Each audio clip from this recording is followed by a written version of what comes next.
Assalamualaikum warahmatullahi wabarakatuh. Selamat pagi, izinkan saya untuk memperkenalkan diri.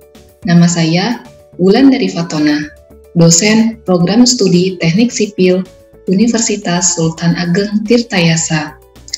Kelompok bidang keilmuan saya adalah geoteknik, yang mana dalam bidang teknik sipil terdiri dari bidang keilmuan geoteknik, struktur, manajemen rekayasa konstruksi, sumber daya air, dan transportasi. Pada hari ini, saya akan menyampaikan terkait teknik pengajaran di DIA, yaitu Delivery, Interaction, dan Assessment. Pada salah satu mata kuliah yang saya ampu, yaitu Mekanika Tanah Lanjut. Mata kuliah Mekanika Tanah Lanjut merupakan mata kuliah pilihan geoteknik. Mata kuliah Mekanika Tanah Lanjut merupakan mata kuliah pilihan KBK Geoteknik dengan bobot 2 SKS. Sebelum saya menjelaskan lebih lanjut terkait teknik pengajaran di DIA, saya akan menyampaikan terlebih dahulu deskripsi singkat dan learning outcome atau capaian pembelajaran mata kuliah Mekanika Tanah Lanjut. Mata kuliah Mekanika Tanah Lanjut mempelajari tentang review kembali sifat fisik dan mekanik tanah, klasifikasi tanah dalam geoteknik, tegangan-tegangan tanah, konsep kekuatan geser tanah, konsep kekakuan tanah, teori dasar pembentuk persamaan diferensial, parsial, konsolidasi primer, one-dimensional, penurunan dan waktu penurunan konsolidasi primer dan sekunder, pengantar model konstitutif tanah, dan konsep model Moore-Coulomb dalam 3 dimensi. Learning outcome atau capaian pembelajaran mata kuliah ini adalah mahasiswa mampu memahami dasar-dasar teori sifat fisik dan mekanik tanah serta klasifikasi tanah dalam geoteknik, memiliki kemampuan dalam melakukan perancangan geoteknik dengan mempertimbangkan standar teknis dan kemudahan penerapan di lapangan, serta memiliki kemampuan dalam menjelaskan interpretasi data tanah untuk mengidentifikasi permasalahan tanah di lapangan. Selanjutnya, saya akan menjelaskan teknik pengajaran DIA. Yang pertama, delivery. Bagaimana saya menyampaikan materi mata kuliah Mekanika Tanah Lanjut kepada mahasiswa. Selama masa pandemi COVID-19, pembelajaran dilakukan secara daring menggunakan LMS yang bernama Spada Untirta dan melakukan virtual meet menggunakan platform Zoom Meeting. Adapun strategi yang saya gunakan dalam pembelajaran. Yang pertama adalah di dalam kelas. Sebelum saya menyampaikan materi, terlebih dahulu saya menyampaikan learning outcome atau capaian pembelajaran materi tiap pertemuan kepada mahasiswa. Selanjutnya, saya menyampaikan materi sesuai dengan RPS atau rencana pembelajaran semester dan sumber referensi yang saya gunakan dari buku, textbook, manual praksis, jurnal, yang mana sudah saya sampaikan juga pada awal perkuliahan. Kedua, membahas terkait studi kasus. Studi kasus yang saya gunakan diperoleh dari buku atau jurnal nasional maupun internasional. Pembahasan studi kasus bertujuan agar mahasiswa langsung dapat memahami case yang ada di lapangan, sehingga diharapkan capaian pembelajaran dapat terpenuhi. Yang kedua, teknik pengajaran interaction. Bagaimana saya berinteraksi dengan mahasiswa dalam pengajaran. Dalam pembelajaran, saya memanfaatkan beberapa cara untuk berinteraksi dengan mahasiswa. Yang pertama adalah interaksi di dalam kelas. Saya mencoba untuk membangun atmosfer kelas yang komunikatif tapi tetap kondusif, yaitu dengan memancing pertanyaan agar mahasiswa dapat berpartisipasi aktif di dalam kelas dan membahas isu-isu yang berkaitan dengan materi perkuliahan agar memancing mahasiswa dapat memberikan pandangannya yang berlandaskan pada logika engineering dan teori dasar yang sudah dipelajari. Yang ketiga, teknik pengajaran assessment, yaitu bagaimana saya menilai mahasiswa dalam pembelajaran. Pada perkuliahan pertemuan pertama, saya menyampaikan kontrak perkuliahan yang sudah disepakati bersama dengan mahasiswa. Kontrak perkuliahan dijadikan dasar oleh saya untuk memberikan penilaian kepada mahasiswa. Adapun bobot perkuliahan terdiri dari kehadiran, tugas, kuis, UTS, dan UAS. Untuk kehadiran, saya record berdasarkan kehadiran mengikuti perkuliahan virtual meet dan keaktifan mahasiswa dalam mengakses aktivitas pembelajaran di LMS. Untuk tugas mingguan, kuis, UTS, dan UAS juga disubmit melalui LMS, yaitu Spada Untirta. Untuk UTS dan UAS terdiri dari dua tipe soal, yaitu soal pilihan ganda dan soal esai. Soal pilihan ganda terdiri dari 10 soal yang dapat dikerjakan dalam waktu 5 menit. Hal ini untuk mengukur pemahaman dasar mahasiswa terkait dengan materi yang sudah dipelajari. Sedangkan untuk soal esai berupa soal studi kasus. Tujuannya untuk mengukur pemahaman mahasiswa dalam melakukan analisis perhitungan. Selanjutnya, saya akan menampilkan cuplikan pengajaran mata kuliah Mekanika Tanah Lanjut dengan menggunakan platform Zoom Meeting. Inisial atau kemiringan awal si tanah tersebut ya, atau dari si kekakuan tanah tersebut. Jadi untuk E0 itu diambil dari kemiringan awal. Kan sudah terbentuk ya garis yang warna hitam ini. Kemudian diambil kemiringannya untuk E0 itu dari titik 0,0 menyentuh garis yang hitam ini, kita tarik ke atas. Nah, kemudian kita hitung kemiringan atau slope-nya ini, atau disebut juga dengan E0. Kemudian yang kedua adalah terkait dengan E50. Bagaimana kita bisa menentukan nilai E50? E50 ini kita dapatkan dari kemiringan 50% kekuatan tanahnya. Jadi dari grafik nonlinear ini, grafik pembebanan tanah ini, kita akan mengetahui informasi terkait dengan titik di mana tanah ini mengalami keruntuhan. Ya, ini ya, berarti atau titik puncaknya. Jadi setelah titik puncak itu, tanah itu akan mengalami fail atau runtuh, sehingga ini grafiknya kan turun gitu ya, kurang lebih seperti itu. Jadi kita tentukan titiknya di mana, oh di sini. Kemudian kita ambil garis ke bawah untuk menentukan ketinggiannya ini berapa. Kemudian kita tarik ke kiri. Nah ini berapa nilainya? Misalkan 10, berarti 50% itu kan setengahnya. Jadi 50% dari 10 berapa? Misalkan berarti 5.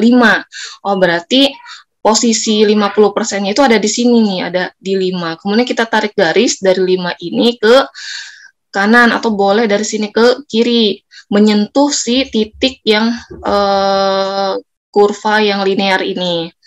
Kita kasih titik pertemuannya ya. Kita tandai titik, kemudian kita tarik garis dari titik 0,0, dari sumbu 0,0, tarik kemiringannya sampai menyentuh titik pertemuan ini. Nah, itu adalah L50. Jadi L50 itu artinya 50% kekuatan tanahnya gitu. Jadi saya ulangi lagi, parameter ini didapatkan dari hasil uji triaksial, baik E0 maupun E50. E0 atau E inisial itu merupakan kemiringan awal dari kekakuan tanahnya. Kalau E50 itu merupakan 50% dari kekuatan tanahnya. Jadi kita harus tahu dulu titik fail tanah itu mengalami failure atau keruntuhan itu di mana, baru kita hitung 50%-nya. Setelah itu kita tarik garis pertemuan titik 50% itu menyentuh kurva linear pembebanan tanahnya. Sementara untuk unloading reloading, sebetulnya unloading reloading ini kondisinya beda ya grafiknya. Kalau untuk yang E0 dan E50 itu di mana tanah mengalami pembebanan atau loading ya, sehingga grafiknya ini ke atas seperti hiperbola seperti itu ya, non-linear bentuk garisnya, grafiknya. Sementara kalau untuk unloading reloading, dia posisinya pasti akan turun ke bawah. Jadi dia ini pada saat pembebanan, kemudian ketika dia di-unloading, diangkat bebannya, dia akan kembali ke sini, akan turun ke bawah. Tapi dia tidak akan kembali lagi ke titik 0, sehingga akan terjadi regangan dari titik 0 ke titik di mana si tanah itu mengalami unloading. Nah, sehingga di sini dikatakan sebagai tanah itu sifatnya elastoplastik, seperti itu. Oke, sementara untuk unloading reloading itu memang adanya kalau di lapangan pada case-case tertentu seperti case yang berkaitan dengan bawah tanah lah ya, seperti tunnel, kemudian basement ya, karena pekerjaan basement itu pasti melibatkan yang namanya pekerjaan galian dalam. Oke, kemudian ini grafik nonlinear ini, kondisi pembebanan tanah itu pasti akan tergambarnya bentuknya mendekati perilaku hiperbolik ya. Jadi kalau perilaku hiperbolik ini atau ya garis nonlinear itu memang kondisinya akan mendekati kondisi real yang ada di lapangan. Jadi kondisi real di mana tanah itu menerima pembebanan akan menyebabkan perilakunya itu nonlinear sehingga bentuk garisnya seperti ini. Nah, ini juga sudah pernah diformulasikan oleh Kottner. Kemudian model hiperbolik ini pun pernah digunakan ya pada Duncan and Cheng. Oke, kemudian sampai sini ada pertanyaan dulu nggak? Silakan. Ada, Bu. Ya, silakan Tasya. Iya, Bu, belum ada, Bu, sampai sini. Oh, belum ada. Iya. Oke, belum ada ya. Dari yang lain juga belum ya, belum ada pertanyaan. Oke, saya lanjut. Jadi, untuk menentukan E0, E50, EUR pun di dalam manual Plaxis sudah ada persamaan atau sudah ada formulasinya ya, atau formulanya untuk EI, untuk E50, untuk EUR itu sudah diformulasikan dalam Plaxis. Nah, kita bisa menghitung nilai-nilai kekakuan tersebut memang harus bisa menginterpretasikan dari data uji triaksial. Jadi tidak bisa langsung kita menentukan E-nya sekian gitu ya. Kecuali memang kalau misalkan di lapangan, misalkan kita diminta untuk analisa, tapi data yang diberikan itu tidak lengkap. Jadi cukup hanya data lapangan atau data investigasi tanah di lapangan saja. Nah, itu bisa dengan menggunakan korelasi. Jadi korelasi itu memang itu pilihan terakhir lah dikatakan sebagai pilihan terakhir. Idealnya memang kita harus tetap sesuai dengan hasil uji yang dilakukan di laboratorium, supaya hasil yang kita dapatkan, output yang kita dapatkan, itu sesuai dengan kondisi real yang terjadi di lapangan. Kurang lebihnya seperti itu. Nah, tadi saya sudah sampaikan bahwa untuk yang ini, E50 dan EI itu didapatkan dari hasil uji triaksial, kemudian diinterpretasikan datanya. Unloading reloading kita bisa lihat di sini bentuk grafiknya kan berbeda. Kalau ini hyperbolik, kemudian kalau unloading reloading dia turun ke bawah. Nah, dia garisnya itu tidak turun ke bawahnya, tidak kembali lagi ke titik nol, tapi memang dia ada jarak atau ada deformasi atau ada regangan dari titik nol ke titik di mana dia mengalami unloading. Saya ulangi lagi, inilah yang disebut perilaku tanah yang bersifat elastoplastik. Nah, sementara untuk unloading reloading itu memang kita tidak bisa langsung bisa sebetulnya diuji di lab, tapi ada hal yang mungkin menjadi catatan bahwa memang jarang dilakukan karena terkait dengan biaya dan waktunya. Jadi untuk unloading reloading sebetulnya bisa kita korelasikan dengan menggunakan data E50. Jadi dari data E50 ini kita bisa menentukan nilai unloading reloadingnya, di mana unloading reloading ini nilainya adalah 3 dikali dengan E50. Nah, ini sudah hasilnya itu sudah ada ya, artinya default dari Plaxisnya gitu. Oke, kemudian untuk yang odometer. Kemudian untuk yang odometer ya, untuk odometer ini nilai kekakuannya didapatkan dari hasil uji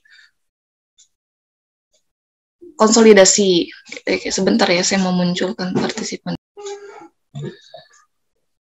Oke, dari hasil uji konsolidasi, nah sama kurvanya stress versus strain, di mana cara pengeplotannya itu berbeda. Kalau untuk yang konsolidasi itu bentuk grafiknya kan kebalikannya dari grafik yang triaksial tadi ya. Ini diplotkannya dalam skala semilog, sehingga bentuknya itu seperti kebalik ya. Gitu. Jadi kita plotkan ini adalah hasil bacaan dari konsolidasi, kemudian kita plotkan titik P referensinya, tegangan referensinya itu standarnya sama dengan 100, kita plotkan 100, kemudian menyentuh garis dari bacaan konsolidasi. Nah, pertemuan titiknya ini kita tarik kemiringannya, nah itu adalah nilai dari E-odometer, gitu. Nah, kemudian ini ada beberapa cara untuk menghitung ya. Gimana sih cara menghitung kemiringannya? Sebetulnya ini ya umum saja ya, bagaimana kita bisa menghitung nilai atau kekakuan berdasarkan kemiringan atau slope ya segitiga gitu ya. Misal ini ada hasil uji triaksial. Nah, hasil uji triaksial, kemudian hasil uji triaksial ini ada tiga pembebanan, ada yang warna biru, warna merah, dan warna hijau. Nah, kalau untuk yang warna biru ini dia tegangan sigma 3-nya ya, atau tegangan confining pressure-nya itu sebesar 300 kN per meter persegi. Kemudian kalau untuk yang ini yang warna merah, dia confining pressure-nya 60, dan untuk yang warna hijau, confining pressure-nya 120. Jadi, yang warna hijau itu yang paling tinggi ya, sehingga hasil bacaannya pun dia lebih tinggi dibandingkan yang warna merah dan warna biru. Kemudian bagaimana kita menentukan nilai kemiringannya. Nah, misal yang warna hijau, kita ambil contoh. Yang warna hijau ini, kita lihat kemiringannya ya. Untuk menghitung EI ya, E inisial atau E0, itu kita tarik garis dari titik 0, dari titik awal si grafik tersebut, yang warna hijau kan mulainya dari sini. Kemudian kita tarik garis ya kemiringan awal kan, kita tarik garis aja. Pokoknya menyentuh dari yang pertama ada garis warna hijau itu. Tarik garis. Nah, ini adalah E3-nya atau modulus kekakuan untuk yang warna hijau. Ibu izin bertanya, Bu. Ya, Sugi, gimana Sugi? Untuk yang di grafik tadi itu ditarik garis lurus berdasarkan titik-titik atau gimana, Bu? Garis yang mana? Sorry, sebentar. Yang di grafik terakhir kalau nggak salah.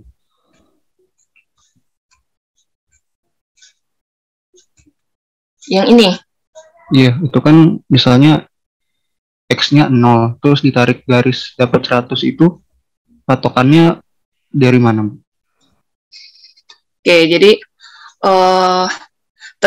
tergantung ya Sugi ya, mau diambil sampai 100 atau mau diambil 120 atau diambil 140, nggak masalah. Pasti kan kalau dia semakin tinggi Y-nya yang diambil, pasti akan semakin kecil nilai si X-nya, karena kan kita tarik ke atas. Jadi gini, jadi terserah mau ambil sampai 100 ya Sugi ya, atau mau sampai 120, pasti kan dia kan berpengaruh ketika dia ditarik ke bawah. Jadi kalau misalkan dia 100 ya sekitar 5,7 ya. Terus kalau kita ambil sampai 120, pasti dia akan lebih kecil, akan ke belakang gitu nilai si X-nya. Jadi namanya slope atau kemiringan, yang penting kemiringan bentuknya seperti ini. Untuk mengambil garis atau panjang sampai mana, sebetulnya itu tergantung aja, tergantung mau di manapun, pasti nanti hasilnya akan tetap sama. Karena kan yang dihitung kemiringan sepanjang si garis ini gitu, Sugi. Gimana, Sugi? Iya, Bu. Paham, Bu. Oke, paham ya? Iya. Oke. Kalau yang lain gimana? Ada pertanyaan nggak? Silakan.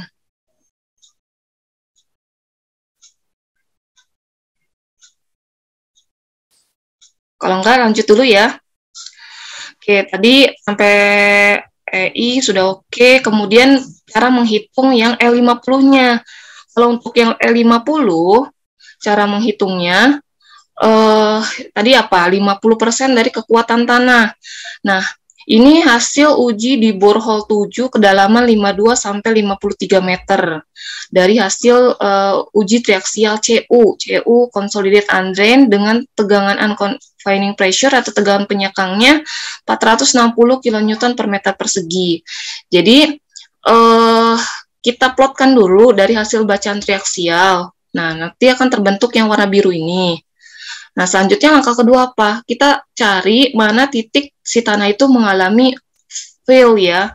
Titik di mana kondisinya tanah itu kan sudah mencapai kekuatan paling tinggi, kemudian dia turun gitu. Nah, itu dikatakan sebagai tanah dengan kondisi tanah tersebut mengalami keruntuhan. Nah, ketika dilihat, oh ya titiknya di sini Kf-nya. Makanya di sini sebutnya Kf ya, kekuatan fail. Jadi kekuatan maksimum si tanah setelah sebelum terjadinya runtuh atau fail. Kita tarik garis dari sumbu Y. Nah, ini berapa nih si Y-nya di posisi ini? Oh, 525. Oke, kemudian kita bagi 2 atau 50% dari 525 itu berapa? Oh, besarnya itu sekitar 270 misalkan. Oh, di sini kita tarik garis putus-putus ke kanan. Kemudian kita ambil kemiringannya itu dari titik 0,0, kemudian kita tarik garis ke titik yang pertemuan tadi, sini. Tarik garis, boleh mau sampai sini, boleh mau sampai sini. Pokoknya seluruh penggaris itu aja gitu. Itu kemiringannya. Itu cara menghitung slope atau kemiringannya sama seperti tadi. Oke. Gimana? Coba difahami dulu yang ini. Coba saya tanya Anissa deh. Anissa paham nggak cara menentukan E50?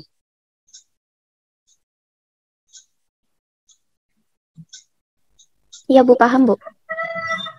Paham? Iya, paham. Bisa jelaskan ulang nggak, Anissa?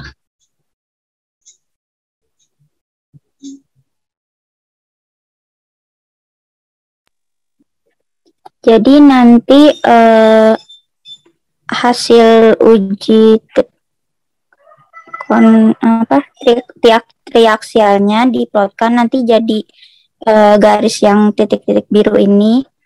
Habis itu yang titik yang paling puncaknya itu ditandain jadi QF. Nah, setelah itu kan E50, jadi dikali 50%. Habis itu kira-kira dapatnya di sini di 270-an. Terus kemiringannya digarisin dari 0 sampai terserah mau 300, 400, atau sampai 500. Tuh, habis itu hitung kemiringannya. Oke, paham ya Anissa ya? Paham ya? Paham, Bu. Oke, kalau paham kita lanjut ke materi berikutnya. Apa sudah paham sampai sini?